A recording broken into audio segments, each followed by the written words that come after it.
السلام عليكم. كلا وعنا أصحابي كسر دوابة قالن كمانتا إيا مقال عصوبة هدي أنا أقول عصوب تاجنا لك نسب سكراب صار سيشر جري لايك تنا كي لاوين سيدي رجلين نوغن نفوتو مع سندين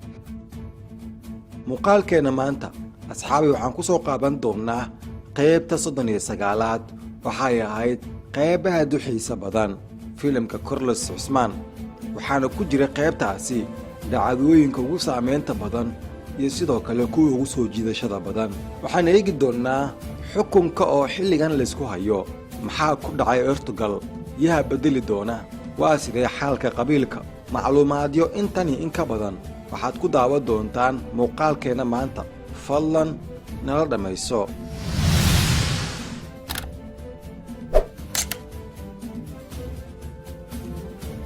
aan ku bilaabo hadaba qaybta 39aad asxaabay waxay ahayd qayb aad u xiiso badan waxaana ka buuxay dhacdooyin saameyn leh oo adag taas oo isugu jirta murugo iyo hardan cusub inta ku guda jirnay jiska qaybta 39aad waxaan aragnay arrinka ugu murugada leh oo la mooday arrinkaasi inuu yahay wax hadda si toos ah u dhacaya kadib kulankii Portugal hadal dheer kadib ayadoo aan la sheegin cidda dhaxli doonta ayuu si kadisa u geeriyooday Portugal arrinkaas waxa uu dhaliyay holac dagaal oo u dhaxeeya dhinacyada isku haya xukunka qabiilka Cabdiraxmaan iyo Bamsi waxay qaadan doonaan kulan lagu dooran doono hogaamiyaha qabiilka Lina xaaska Sevji waxay dhulka la jartay Hazaal Khartoum waxaana ay kashiftay dhaqdhaqaaqeeda xukunka laakiin Lina waxaa la moodaa inay ka muuqato waxaan hoggaan ahayn inay ku qanci doonin Dondaar waxa uu iibsanayaa codadka xubnaha wax dooran doona si loo doorto isaga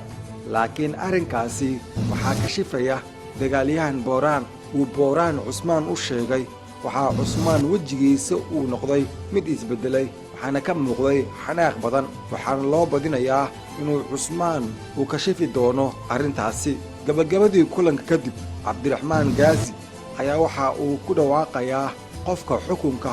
ku guuleystay waxaana markaasi la dooran doonaa Dondaar oo cod ka iibsaday Cusmaan oo ogaa xaqiiqada Dondaar waxaa wajigiisa ka soo muuqday xanaaq waxaana uu dhahay sidee lagu dooran karaa qof aan si sharci ah u dhaqmin oo qiyaano sameeyay durbadiiba waxaa hadalka Cusmaan ka carooday Dondaar oo aan wajigiisa ka dheehan karno xanaaq taas waxay tusaysaa in Dondaar uu ogaaday inuu isaga ku guuleystay codadka laakiin Sayid Bamsi iyo Cabdiraxmaan waxay taageeri doonaan Cusmaan si uu u noqdo hogaamiyaha qabiilka waxay dhammaan isku sheegayaan rabitaanka Portugal sida cad waxa uu ahaa Cusmaan in xukunka lagu wareejiyo sidoo kale waxaa xusid mudan in Portugal uu hore ugu sheegay hogaamiyaha jameecada Laxdul Baydaa inuu Cusmaan isaga bedeli doono macluumaadyo intani in ka badan waxaad ku daawan doontaan muuqaalka xiga fadlan haddii aad channelkeena ka cusub tahay subscribe saar si share garay like tana ka ilaawin si dhiirigelin ugu noqoto muuqaalka xiga nabadgelyo